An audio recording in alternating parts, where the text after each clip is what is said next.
Good afternoon, everyone. We will be starting in just a minute. There are, as you can see, well over 500 people and many more coming in. So we'll just give it another minute and then we'll get started.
Good afternoon, everyone. I'm really very pleased that so many people are on this.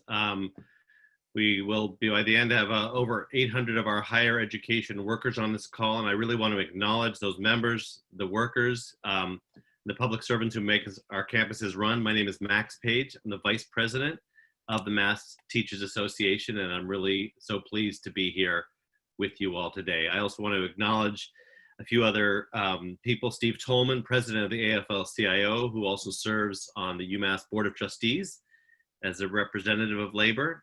And we welcome our public college and university presidents and chancellors, all of whom were invited. And I especially want to thank our legislators who share a commitment to public higher education. Now, just quick, you've seen some of their names. I just want to acknowledge them. Rep. Sean Garbely, Senator Harriet Chandler, Representative Christina Minicucci, Senator Sal DiDomenico, Senator Pat Jalen, Representative Carol Doherty, Representative Natalie Higgins, Senator Walter Timilty, Representative Tram Nguyen, Senator Joe Comerford, Representative Lindsay Sabadosa, and Representative Mindy Dom. And welcome to any other legislators who joined late after I had that list. We were very, very pleased that you're all here today. So this is I should also note that we do, as you may see on the screen, we were disappointed and a bit perplexed that President Marty Meehan and of UMass, the Commissioner of Higher Education, Carlos Santiago, canceled on you at the last minute. The union members on this Zoom really expected their employers to be on to hear firsthand testimony of their concerns. So we've left a couple seats open for them in case they show up late, and we will record the event and share it with them. But again, we're very pleased that all of you are here and our legislators who support public higher education as well. I just note that Rep. Paul Donato is also here watching alongside Representative Sean Garbely. You probably saw in the opening slides that we will forward the written testimony, any testimony that our members to write in. We'll send them on to legislators and higher ed officials. And if this is not a wide open chat, but you'll see that there's a Google Doc link in the chat, and please go to there, add comments or questions that you want to have addressed either to higher ed leaders or to our legislators. And finally, I want to make sure you all visit MassachusettsAgrees.org. Someone will probably put that in the chat at some point. You probably saw it on the screen. And that's a landing page for our campaign for a safe, fully staffed, fully funded public higher education system. So I want to just briefly set the stage of the situation we're in, but the heart of this is going to be testimony from the members of our community, our workers on our community colleges, state universities, and UMass, as well as a K-12 representative and a student from UMass Boston to talk and to really share with each other, but also with our legislators and higher ed leaders, the concerns and really the crisis that many of us, that our campuses are facing. So look, no one can be blamed for the existence of COVID-19 and its deadly effect on our community. But the deep concerns of our members, the people who make public higher education work, are about how higher education leaders have responded to this crisis, how they must change course, and how we need legislatures' assistance. Last March, our members transformed in-person education into a remote crisis learning virtually overnight, and now we are rushing to welcome back in some form or others our 150,000 students in public higher education. But instead of a word of thanks and a hand offered in collaboration, campus leaders demanded our members take furloughs under threat of layoffs, and then those layoffs came anyway. We've had programs close, as you'll hear about from Springfield Technical Community College. And we've had a UMass budget recently passed that promises $264 million in cuts, with 500 layoffs and thousands of furloughs built right into the plan. But rather than joining with us to advocate for the funds we need, the campus executive chose to lead with threats and intimidation of the unions on campus. They are doing this even as the legislature has just passed 4 months of level funding and the federal government seems ready to provide important support for our public campuses. The cuts are unnecessary. Let's be clear about that. Now, we're a long way away from a fully funded public higher education system. All of us know about that, and we'll talk about that toward the end. But the furloughs and cuts and program closures that higher education executives are pushing for are unnecessary. They're wrong, and they're destructive in the short term for the safety and health of our campuses and the long term. Higher ed leaders seem to be wanting to embrace austerity, and we reject austerity. It's unjustified, it's bad for students, it's bad for our members, and bad for the Commonwealth. So many of you have participated in the petition. We have well over 2,000 members who signed a petition that we're delivering today to Marty Meehan and Carlos Santiago and the Board of Higher Education and the Board of Trustees. And it makes the following demands that I believe you saw on the screen. Let me very briefly highlight them. All plans for resuming public higher education during the COVID crisis must ensure the safety and health of all of our community members, students, staff, faculty, and people in the surrounding communities. Second, given that campuses need more, not fewer workers and resources to run our campuses during this pandemic, and that maintaining jobs in public higher education is one of the keys to an economic recovery, we have to have those layoffs revoked, and there should not be any future layoffs or furloughs, including of student and graduate employees. And then finally, as our employers and trustees of our institutions, it's their first and most important job to secure the necessary funds to maintain and strengthen our institutions during this crisis and beyond, from the federal government, from our state legislature and our legislators here, or from other college funding sources, including campus reserves if necessary. That's the heart of the petition that well over 2,000 public higher ed employees have signed. So I think we should get right to it. That is the introduction, but I really want to have us all hear from really carefully the testimony of a variety of our higher ed community. And I want to start with Renee Gorman, who's the president of the Union of Faculty and Professional Staff at Springfield Technical Community College. And she's with Tom Smith, who teaches or is Tom Smith associated with STIC as well. Thanks so much, Renee and Tom. Thank you. Good evening, and thank you for the invitation to share our campus's story. So my name is Renee Gorman, and I am a full-time faculty member at Springfield Technical Community College and the Massachusetts Community College Council Chapter President. I would first like to take a moment to thank the legislators and school committee members who have already responded to their constituents' call to action regarding the closures on our campus, especially Representative Savadosa, who I know is joining us on the call this evening, along with Representatives Williams, Gonzalez, and Pupolo, and Senators Welch, Lesser, and Boldiga. STCC is the only technical community college in the Commonwealth, one of 3 Hispanic serving institutions in the state, and resides on a National Historic Site. The campus currently holds over $300 million in deferred maintenance. As you can imagine, this deferred maintenance did not suddenly appear as a result of COVID-19, but the pandemic did provide administration with an opportunity to justify the elimination of 7 technical programs from the college's catalog with a savings of $1.4 million. Within a few weeks of this announcement, the college's administration informed its board of trustees that it would be depositing over $2 million of surplus from the 2020 fiscal year into its reserves. That's right, you heard correctly. The college deposited more money into its accounts than what it would cost to keep the 7 programs running for another year.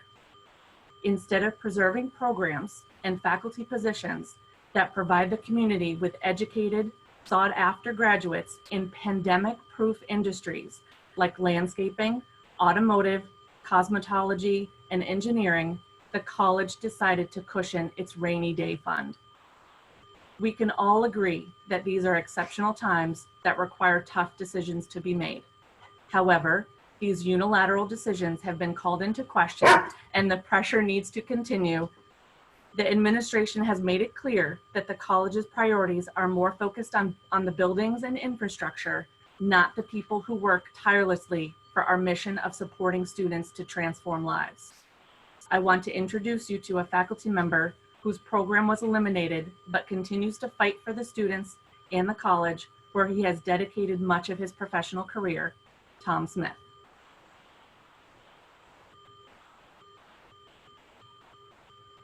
So Tom, you're still on mute. There we go. Good afternoon, everyone. Tom Smith here. I've been at STCC since 1996. The college cut the landscape program due to so-called chronic low enrollment. In 2017, our enrollment dipped to 25 students. It was the first time the college shared concern over our enrollment. In 2019, the program dropped again to 20 students. In 2019, the faculty approached the senior administration for marketing assistance, particularly with developing promotional materials. We were told, quote, "It is not your job to do marketing, and marketing is not the answer." Following these 2 responses, the faculty got busy. For this fall, the program was on target to have 28 to 31 students for an increase of 40 to 50% in enrollment over 2019. Chronic low enrollment was over. The college claims the program is a $15,000 budget liability. Fact, in each of the past 5 years, the program has provided an average benefit worth over $7,000 to the college. You have those calculations explaining this figure. During the COVID crisis, the landscape professions were declared to be essential for the health, well-being, safety, and morale of the nation. Tremendous diversity of the industry allows a place for the most gifted to the most physically, emotionally, and educationally challenged members of the community. The students get jobs. This is the only program like it among the 15 community colleges. Programs like this at the university level are different. Their missions are different. Their students are different. The costs are different. The communities served are different. Why is this program being closed? We are asking Commissioner Santiago to please reverse the STCC program closures and faculty and staff layoffs effective immediately. Thank you. Thank you, Renee and Tom, very much. And just as a note, these decisions get made, and if they are not reversed, you have programs that have been built up over years that provide opportunities for our students, and they're gone, and it's not easy to resuscitate them. So it is unnecessary and wrong to do this, and we really do hope that, in fact, we will reverse that. We will be successful in reversing that. We'll hear a little bit later more about that. I want to turn now to one of our state universities, Salem State University, and the president of the Faculty and Librarian Union there, Tiffany Schnell. Hi, everyone. Great to be here. So my name is Tiffany Schnell. I'm a sociology professor at Selma State University and chapter president at Selma State University in the MSCA. So our students, right, the citizens of the Commonwealth are being harmed because of the lack of funding and investment in them.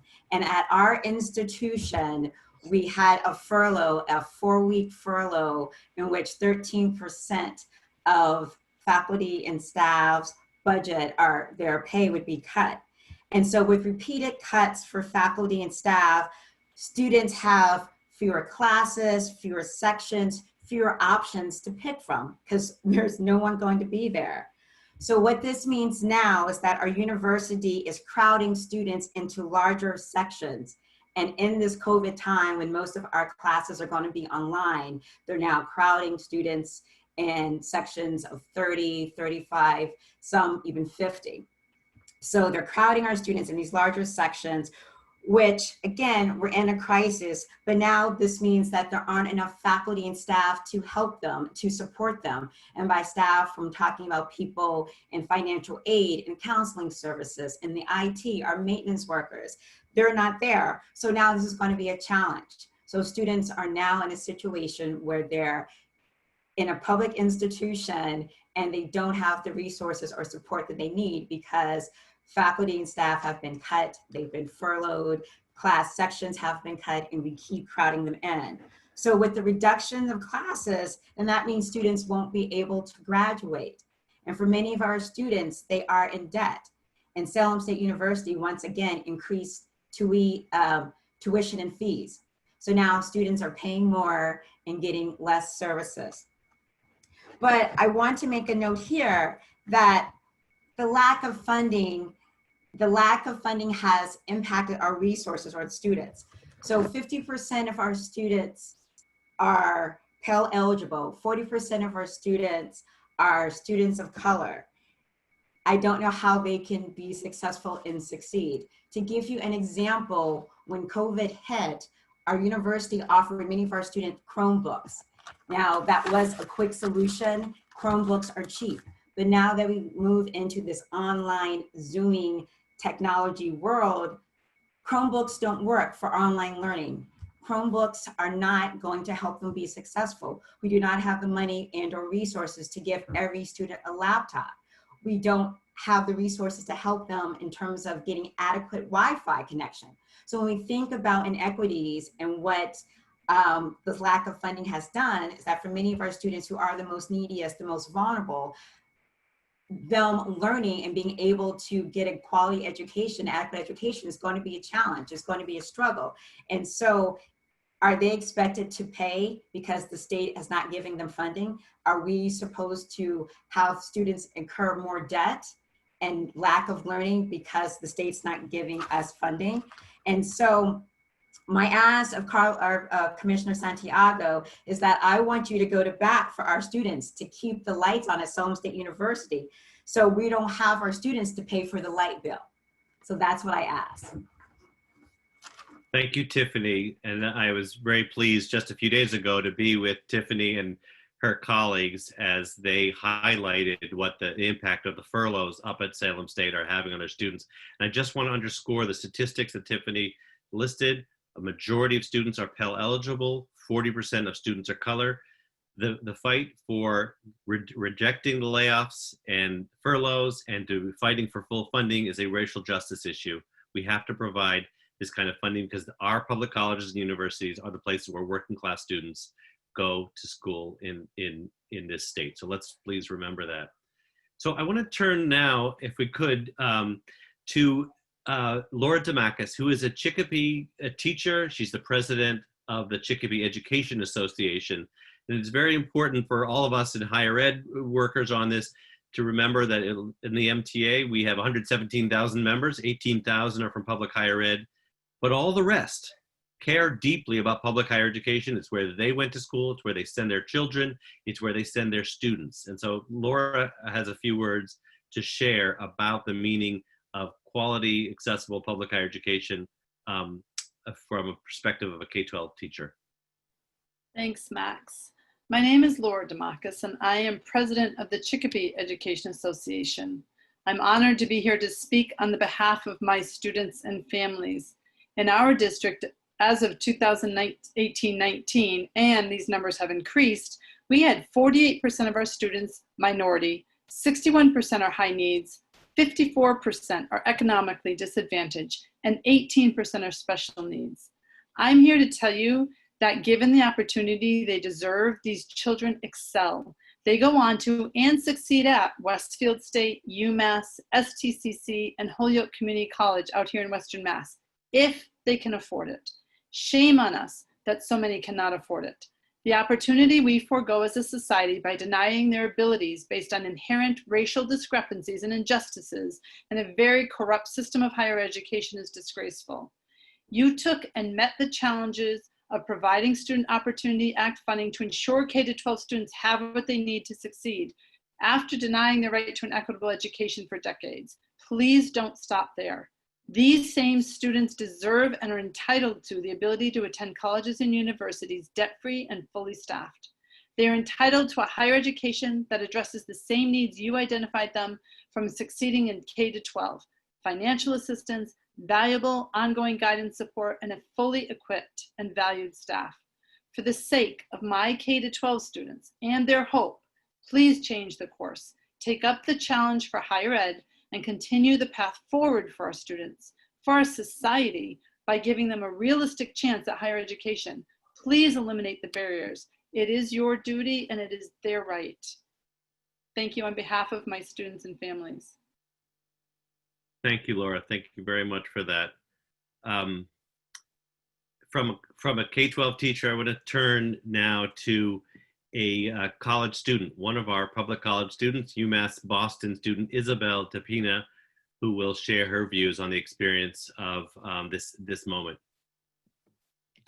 My name is Isabel Depina. I am a student and a single parent of 2 children and a worker. I am a returning older student at UMass Boston. I am a senator in the undergrad student government and a student organizer and a VP for Phenom. The pandemic has exposed the deep racism in our society, and our school are no exception. Black and brown students and workers are especially impacted by the student debt crisis. I have $60,000 student loan debt. The underfunded of our education system makes it hard for my children to go to college without debt. My son is a first-year college student, and we struggle to pay for fees, health insurance, and textbooks. He has to pay for them out of pocket. We need and deserve a debt-free future. Everyone should have right to higher education, even our Black and brown students. I am worried for my children to go to higher ed and have debt like I have. It seems that no matter how hard I work to support my children for a better life, the system is not always on our side. Our leaders, public officials, and administrators as yourself need to see how the inequality in our system does not meet the needs of our Black and brown students and working class in general. We need change immediately. You have the opportunity to do the right thing, and please stop the layoffs and fund our college. Thank you, Isabel. You know, what Isabel's highlighting is that we have an opportunity actually in this worst moment to try to rebuild a debt-free and higher quality public higher education system. That's one of the things we're going to ask a few legislators to address a little later on. The crisis is real, but it's also a moment to rebuild on a much stronger footing. I want to turn to a really important issue, which is the fate of our adjunct faculty and staff. And Ellen Martins, who's with the Adjunct Union and UMass Lowell, which is part of the UAW, was going to talk about the incredible number of non-reappointments of adjunct faculty who go semester to semester, year to year. So thank you, Ellen, for joining us. Thank you, Max, and also thank you, state representatives, senators, and invited guests. It's a privilege to address you in this hearing about funding for our state higher education system. I am Ellen Martins. I am the president of the Union of Adjunct Faculty at UMass Lowell. If there are any lingering questions that adjunct faculty come and go, I am living proof that that is not the case. I have been an adjunct faculty at UMass Lowell for 38 years. I'll keep this simple. Every year in August for the past 5 years as the union president, I have been active with meeting 50 to 75 newly hired adjunct faculty. Sometimes they are hired because of a larger incoming freshman class. Many times it is because the faculty has specific expertise which is needed. Often in recent years, it is for all those reasons, but also because UMass Lowell was following best practices in higher education by having smaller class sizes, especially in the freshman courses. Smaller classes coupled with experienced and committed teaching faculty has a positive outcome in enrollment retention and a student's collegiate success. This year, my life is dramatically different. Instead of welcoming, I am working with 130 plus adjunct faculty who have lost all their courses and are facing unemployment for this coming year. Is it an understatement to say that they are struggling? Additionally, I am aiding about 50 faculty who for years have been teaching 2 or 3 courses a semester, but because of the reduction of courses being offered, they are teaching only 1 course. And some faculty members have lost their health insurance and state benefits because of this reduction. Now, for adjunct faculty, there are a number of misconceptions, such as we have full-time jobs elsewhere. That's only true for about 10% of my union. There's also a misconception that adjunct faculty do not stay at an institution for more than a year, and that's not true. Over 50% of the adjunct faculty at UMass Lowell holds the status of senior adjunct faculty, which means they've been teaching for 5 years or more, and many have been teaching for well over 10 years. Finally, there's a misconception that only new faculty are affected. That's not the case. It is newer faculty and numerous senior faculty like Lisa, a psychology faculty member who is out of work, out of income for the first time in 20 years. Now, student enrollment is projected to be less this year because of COVID.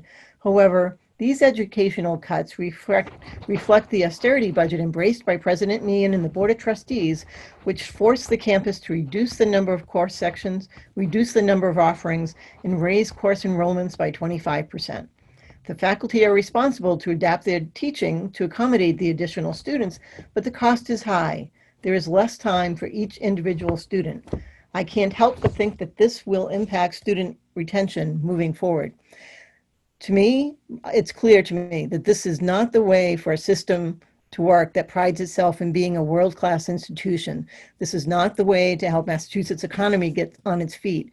We need leadership who puts the students first, keeping classes smaller, offering a variety of courses.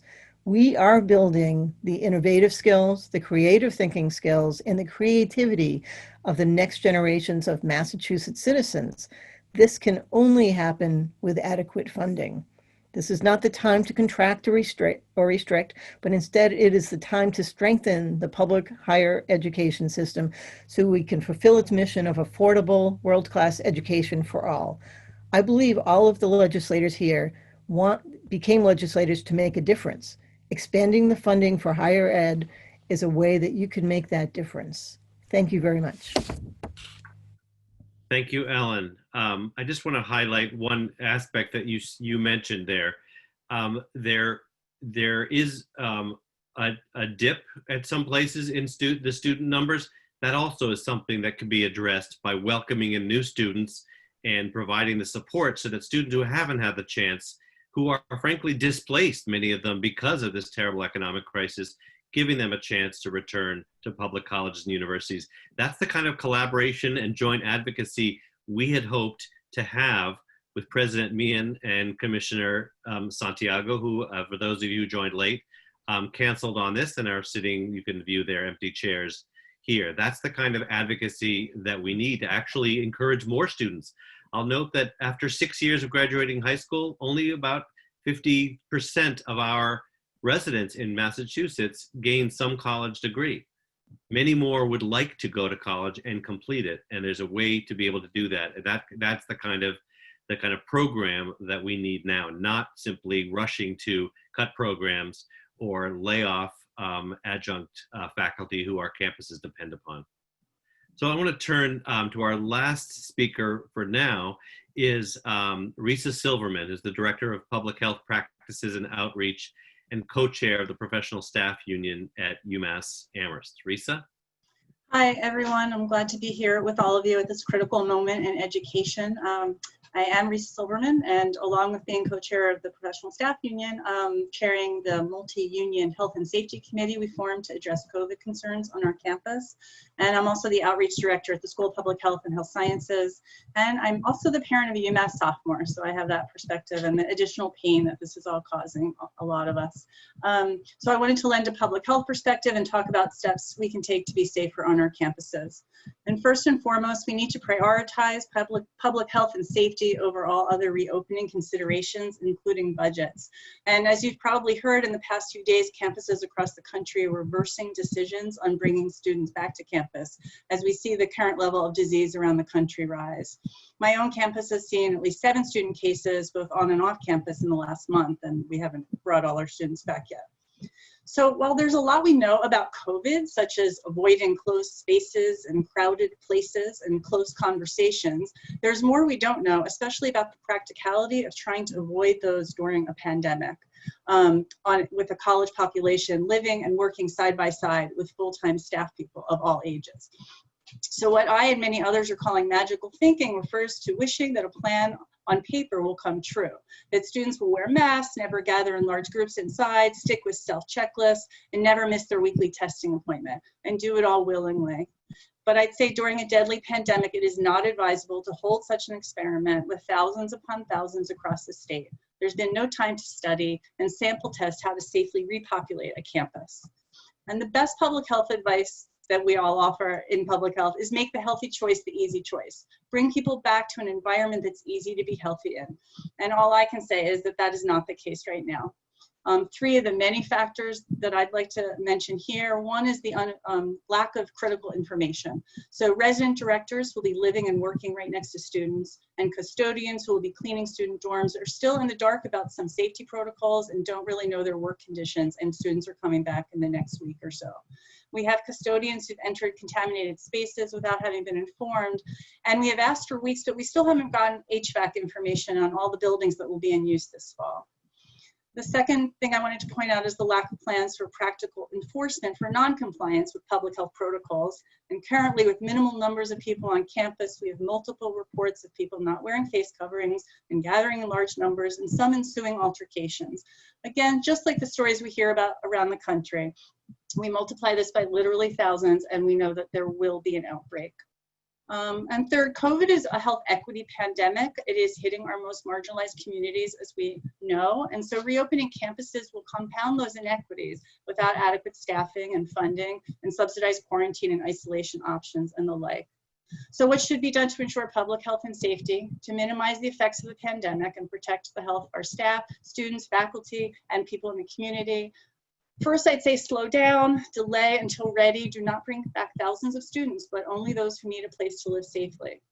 Fully staff our campuses to meet all the public health protocols, including extra cleaning and stringent food services policies, as well as provide increased advising to keep students connected to their campuses and support for students as they learn remotely. I'd also say to receive communication consistently is really important for everyone on campus and frequently. So communication is everything in public health. And to encourage us to be forward thinking and to offer retraining staff whose jobs might be temporarily not needed in dining or custodial, for instance.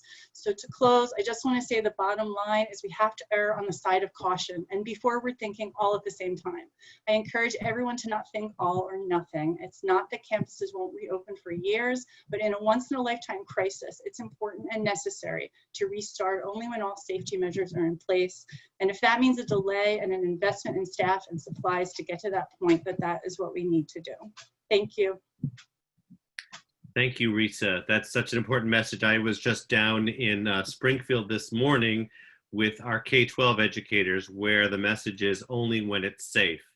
And what we're hearing from you is exactly that obviously all of us, and I just have to remind all the legislators and all the other guests who are not educators, to be very clear, every educator wants to be back on campus, back in school buildings. That's where we do our work. That's where we do our work best. Everyone wants that.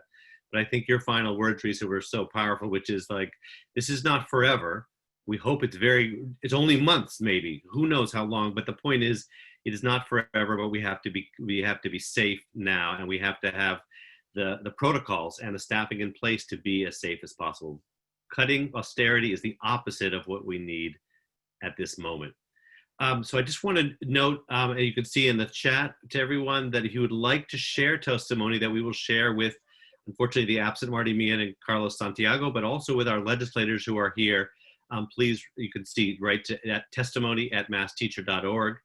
We also are going to be today sending on to the leaders of higher ed 2,275 petition emails that all of you, the workers through across public higher ed, signed, and with our 3 points, our 3 demands about reopening this fall. So I want to urge you that. I also we're going to turn now to some legislators. And I would urge the legislators who are on, if you're able to, please turn on your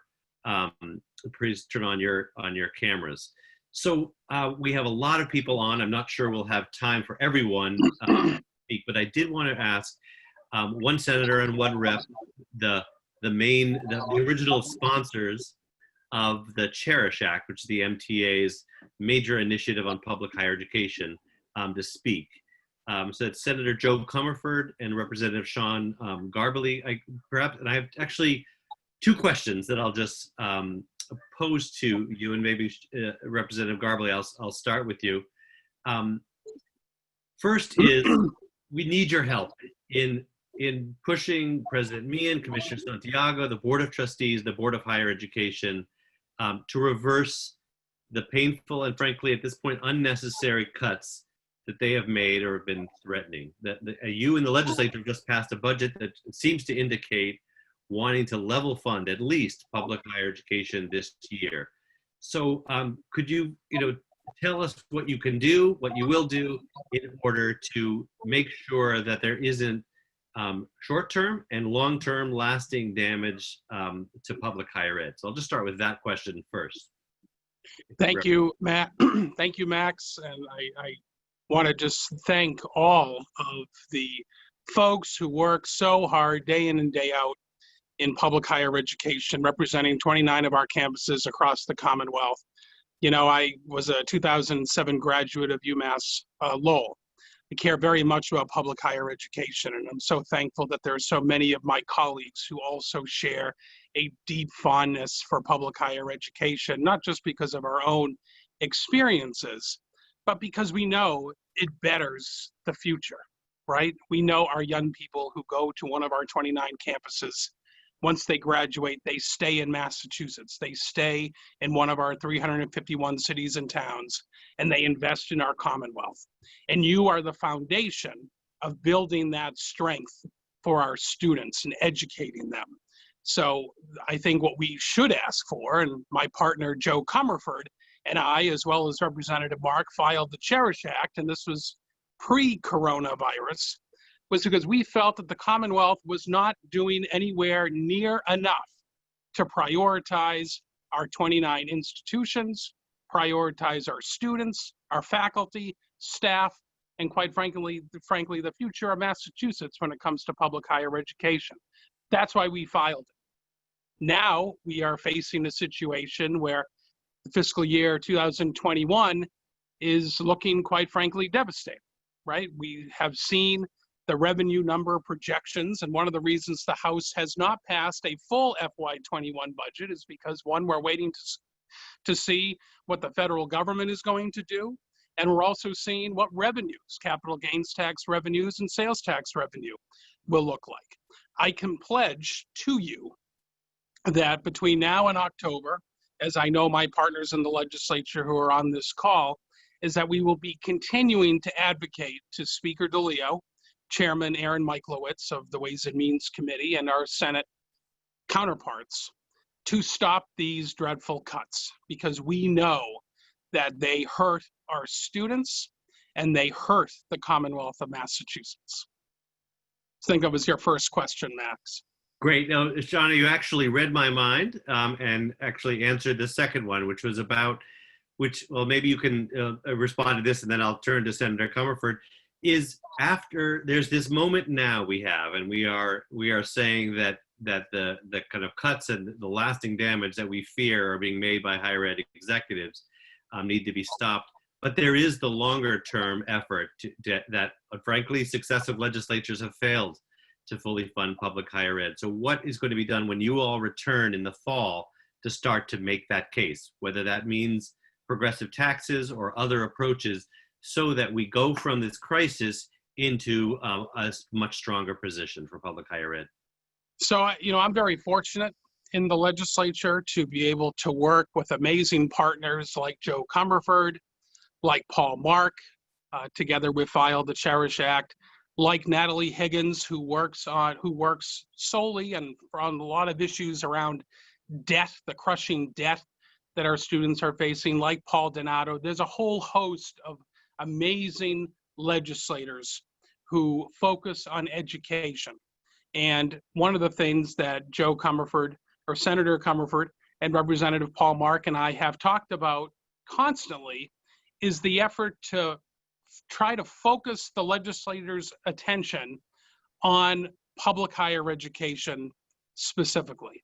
So our goal, as it's been pre-COVID, when we filed the Cherish Act, is we're going to continue meeting, continue advocating to our colleagues about the importance of the Cherish Act and trying to get this done. And I will tell you, over the last 2 years, even pre-COVID, the Joint Committee on Higher Education, led ably by Senator Ann Goby and Chairman from the House, Jeff Roy, led a meeting where we visited all 29 institutions of public higher learning.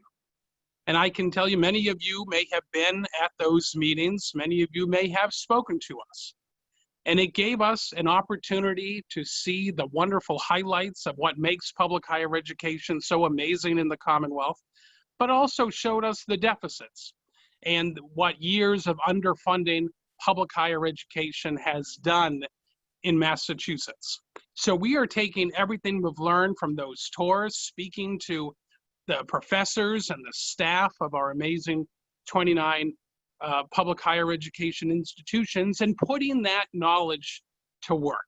And so I pledge to you, Max, and I know we talk all the time, but I will pledge to anyone on this phone call that I will continue working with my friends Joe Comerford, Paul Mark, and all the rest of the legislators who are on and off this call to make sure that Beacon Hill prioritizes public higher education, so when the time is right, now and then, that we can pass a piece of legislation similar to the Promise Act that we worked so hard to get done, became the Student Opportunity Act, and actually, for the first time ever in Massachusetts history, properly fund the 29 public higher education institutions in the Commonwealth. And I'm really looking forward to that task and working very closely with the MTA and my colleagues and making this a reality. Great. Thank you very much, Rep. Garbely. If I could ask Senator Comerford to maybe just address both those questions. There's the immediate issue, which is we're needing your help and the legislature's help to get the higher ed leaders to pull back from these furloughs and layoffs and program closures. And then there's the longer term question about how, when you all return in a rare fall regular session of the legislature, how do we begin to, as you said, use public higher education as a ladder to get out of this economic crisis? So Senator Comerford, thank you for being on. Thanks, Max. I'm also really delighted to join my colleagues, really delighted to join Rep. Garbely and Rep. Mark in filing the Cherish Act. So grateful for the educators and staff on the call. I just want to say, Isabel, I haven't heard it said better in terms of the way that COVID and the crisis laid bare the inequities already present in our Commonwealth and really called us all to action. And Dr. Schnell, thank you for talking so beautifully about the impact of faculty and staff cuts and the technology divide that cuts to higher education campuses just exacerbate. They were there. And the tour that Rep. Garbely talked about, the higher ed tour, and shout out to Mindy Dom, who was also Rep. Mindy Dom, who's also on that tour with us, really exposed And I just want to say to Laura and Chicopee, my wife Ann is a Chicopee public school teacher, and also always talks about the equity embodied in being able to get her students on the ladder up to opportunity through public higher education. So I really appreciate you making that connection. Rep. Garbely said it beautifully. We filed the Cherish Act because we want a generational investment. We need a generational investment in public higher education and in the 29 campuses that you all represent and beautifully lead.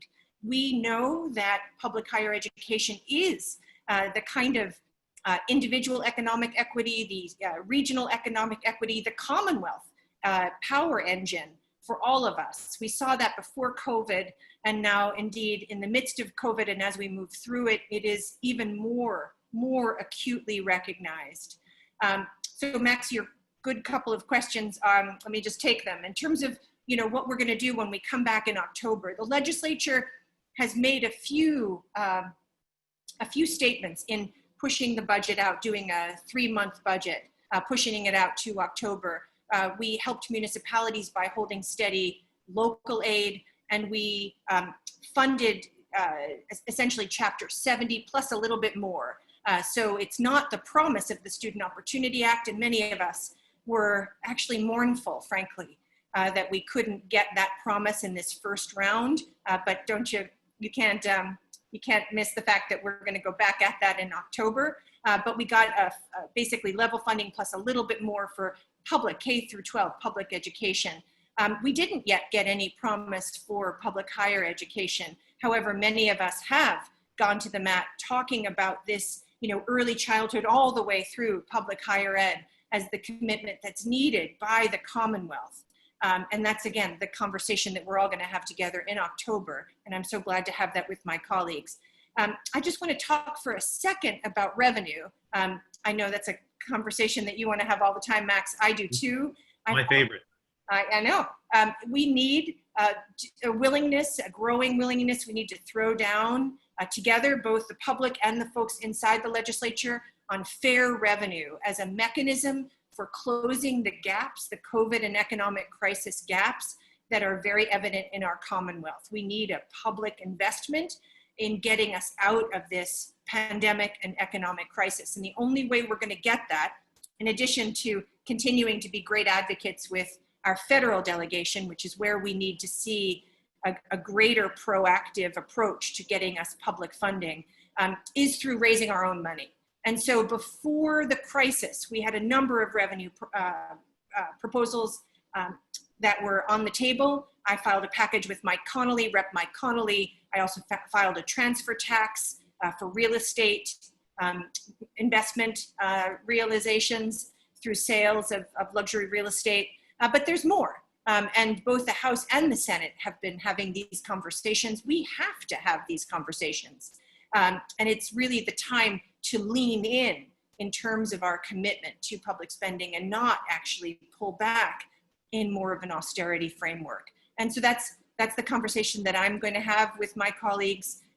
And as Rep. Garbely said, beautifully, the Cherish Act was important before COVID. It will remain even more important as we move through COVID. And so that's the kind of ideal and gauntlet that we're never going to let go of, right? We're going to continue to push for that because it is the kind of promise, the promise of higher education is the kind of promise that is among the most important we have in the Commonwealth. So I'm glad to do that work in partnership with folks on this call, in partnership with my colleagues in the legislature. So thank you. Oh, you're muted, Max. I have done that. Tried to be very careful not to do that. Thank you, Senator Comerford. So I just want to, reinforce. We're obviously we were all MTA members, and many others were ready to roll in January on the Cherish Act, and then of course COVID hit. So we are ready to jump back into that. We also don't want to jump back into that after there has been unnecessary cuts and program closures right now. So part of our goal and asking what we're asking the legislators to do, as well as communicate to higher ed leaders, slow down with this stuff, like use whatever is necessary, whatever reserves are necessary. do we have level funding at least through October, and hopefully I suspect there's a commitment or a desire to keep that going throughout the year, at least level funding, and then the federal government is there. So before we do kind of some devastating cuts and dislocations, we need the campuses to hold off so that we could get through this and then hopefully win passage of the Cherish Act and move in a whole new direction for public higher ed. So I'm urging all legislators to communicate that upwards to your nearby presidents and chancellors and to the heads of the system. And that's why I wanted to, as we come to near the conclusion here, and we believe in running a tight ship, and when we say an hour, we mean an hour for people's time in the MTA, is that we have the MassachusettsAgrees.org website, the landing page, in which we're trying to communicate out of how important this moment is to defend public higher education. We need to defend it now so that when we return to the larger fight of recovering from 2 decades long of underfunding, we are at least in a stable place where we have our valued faculty and staff there, and we are able to build from that. Secondly, I wanted to say to all the higher ed members on this, this is a webinar, there's not a lot of back and forth. We are going to have an all higher ed member meeting very soon. We will get that word out to you very soon so that we can brainstorm and talk and plan together across the community colleges, state universities, and public higher ed and UMass system about how we defend our campuses and then get ready to build out of the crisis into a much stronger position. So we are going to be doing that very soon. And I think that is probably where we're going to leave it. I'm sorry there wasn't more time perhaps to hear from other people, other reps and senators, but we're really pleased that so many of you joined us. Thanks Steve Tolman for being here from the AFL-CIO. This is a webinar of largely the hundreds and hundreds of people, our union members, the educators on our campuses. And we really look forward to it for the struggle ahead with all of you. We have to defend public higher ed now and then build for the future. So thanks for everyone for being on. I just want to note again, there is the way to reach, there's MassachusettsAgrees.org. There's also a link to post questions you may have either for legislators or for the presidents and chancellors. There's a link there, as well as testimony. We've been gathering dozens of testimony from workers on our campuses about the situation now. And I'll just end with a note with that while we're talking, we've moved into talking about kind of, funding for the long term. I also want to echo what Rhea Silverman said earlier. We also have to look right ahead in the near future. We can only bring people back to a situation that is safe. And let's do everything possible to make sure that it is safe for the students, for the families, for the workers on the campuses. We have to do that. That's our first responsibility as workers on public higher ed campuses. All right, thank you all, and have a good evening, and we will be in touch soon for the fight ahead. Thank you.